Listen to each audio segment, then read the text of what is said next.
Talsu, Dundagas, Mērsraga un Rojas novada 3. klašu bērni sapulcējās Talsu Baptistu baznīcā, lai kopā atzīmētu ētikas un kristīgās mācības izlaidumu. Vai jūs esat 3. klases bērni? Bērni no vairākām skolām pulcējās Talsu Baptistu baznīcā, kurā notika pasākums veltīts kristīgās mācības un ētikas apguvei. Kristīgo mācību bērni apgūst no 1. līdz 3. klasei, un nu jau vairākus gadus 3. klašu audzēkņi sapulcējas, lai atskatītos uz apgūto, padalītos ar savām zināšanām un pabūtu kopā baznīcā. Beidzās gan kristīgā un ētikas mācība šajās klasēs, un mēs viņiem parasti tā esam tādu kā izlaidumu ar tādu. Viņi parāda, ko viņi ir iemācījušies, mēs viņiem dodam novēlējumus, un, protams, tad jādzīvo pašiem pēc savas sirdsapziņas. Jā, no sākuma gribējās visiem vienkārši kopā sanākt kristīgās mācības skolēniem, lai viņi sajust, ka viņi nav vieni tikai skolā, bet ka ir daudz tādu bērnu.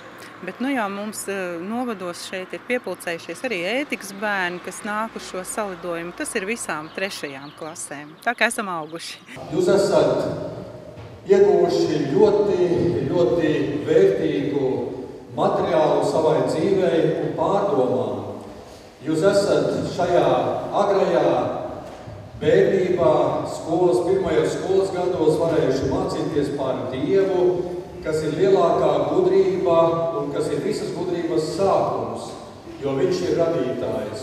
Jums ir iedota pamatmācība par Dievu, par Dieva mīlestību, par to, kā viņš mīl cilvēkus, un jums tālāk ir šī mīlestība jāiznes savā dzīvē. Šajā gadā pasākuma tēma bija Kārlis Kalbas pasaka Kaķīša dzirnavas. Kaķīša dzirnaviņas ir īpašs stāsts, no tā var mācīties ne tikai bērni, bet arī pieaugušie. Pasākumā bija ieradies pats baltais kaķītis, lai vēlreiz bērniem priekšā izlasītu savu stāstu un uzklausītu bērnu rakstītās vēstules. Kaķīša dzirnaviņas ir mūsu lasītākā grāmata un, var teikt, tautas mīļākā grāmata. Un tāpēc es domāju, arī bērniem viņi ir jālasa. Un bērni rakstīja vēstules varoņiem.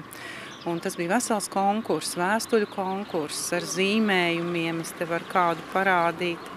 Un saņēmām ļoti brīnišķīgas vēstules. Un šajā te pasākumā bērni arī lasīja šīs vēstules, savus darbiņus rādīja. Ko varbūt bērni iemācās no Kaķīša dzirnaviņām?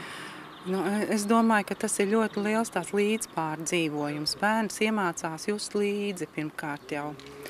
Un tad viņam ir kaut kāds standarts. Viņa dvēselē izveidojas standarts, kas labi, kas slikti, kam līdzināties. Tas ir ļoti svarīgi. Kristīgo mācību un ētiku apgūst tie bērni, kas to izvēlas. Ļoti liela nozīme ir skolas direktoriem un skolotājiem, kuri var mudināt šo mācību priekšmetu apgūt. Iespējams, vairākiem bērniem šī ir pirmā un vienīgā iespēja saskarties ar reliģijas jautājumiem. Pēc mācību priekšmeta apgūšanas viņi var domāt, kā tālāk dzīvē šīs zināšanas izmantot. Kristīgajā mācībā, var teikt, mācās, kā tad dzīvot tā, kā Dievs mums stāsta un māca, kā rakstīts Bībelē, kā Jēzus mums to ir vēlējis. Ja? Jāsaka tā, ka bērni to uztver ļoti dabiski. Mums pieaugušiem tas liekas kaut kas ļoti tāls un nesaprotams, vai tas Dievs vispār ir.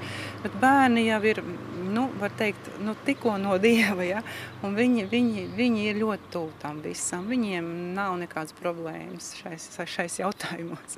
Arī pasākuma norises vieta baznīca nav izvēlēta nejauši. Pirmkārt, baznīca ir ļoti pretim nākoša un piedāvā izmantot savas telpas, kā arī tehnikus bez maksas, un tas skolām ir ļoti nozīmīgi. Bet otrkārt un galvenokārt baznīca, tāpēc, ka tā ir garīgā māja. Šī ir iespēja bērniem varbūt pat pirmo reizi iepazīties ar baznīcu, pabūt tajā un uzņemt tās spēku. Kaķīša dzirnavu stāstā klausījās Baiba Demberga, Kriss Rudaks, Talsu televīzija.